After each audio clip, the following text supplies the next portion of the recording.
আসসালামু আলাইকুম।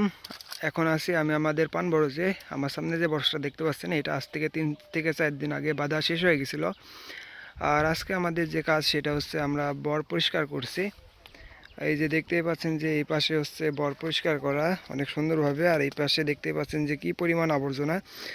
আর আপনাদেরকে একটা ইন্টারেস্টিং জিনিস দেখাই, আমরা আজকে মূলত যে জিনিসটা দিয়ে বর সাফ করছি, এই যে সামনে দেখতেই পাচ্ছেন যে ঝাঁটা, এটা আমি আর কি নিজ হাতে বানাইছি। এই যে নিচে এগুলো হচ্ছে শলি, আর শলি অনেকগুলো শলি একসাথে ভালোভাবে বাঁধাই করা হয়েছে। আর এই যে এটা একটা হাতল, এটা হচ্ছে একটা মেহগনি গাছের ডাল। আপনারা চাইলে বাঁশ দিয়ে বানাতে পারেন, এটা দিয়ে আর কি বর সাফ করা অনেকটা ইজি হয়।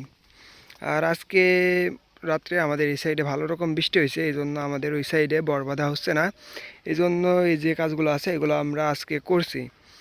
আর আমি যদি সামনে একটা বলি যে আমাদের এখানে একটা ভীমরুলের চাক আছে। ভীমরুলের চাক নাই, মানে শুধুমাত্র কিছু বললা আমি যখন এই পাশ দিয়ে আসছি তখন আর কি আমাকে তেড়ে চলে আসছে।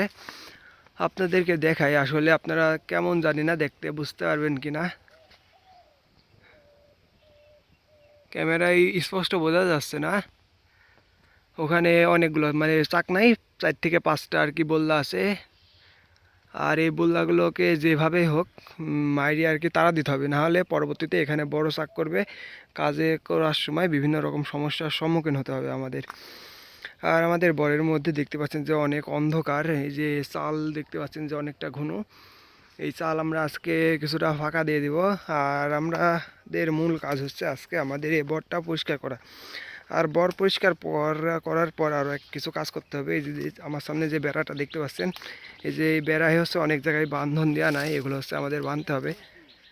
যেভাবে বাঁধন আছে এগুলো ভালোভাবে আর কি বেঁধে দিতে হবে। যেহেতু এখন বৈশাখ মাস, কাল বৈশাখী ঝড় আর কি যখন তখন উঠতে পারে। ওই সাইডে একটা বর অলরেডি পড়ে গেছে, যদিও ভালো এখনও ঝড় বৃষ্টি আমাদের এই সাইডে হয়নি। আর আমাদের এই সাইডে যদি বলি তাহলে ঝড় অনেকটাই কম হয় তুলনামূলক অন্য সাইডের থেকে। আর এই হলো আমাদের পানবরজের অবস্থা।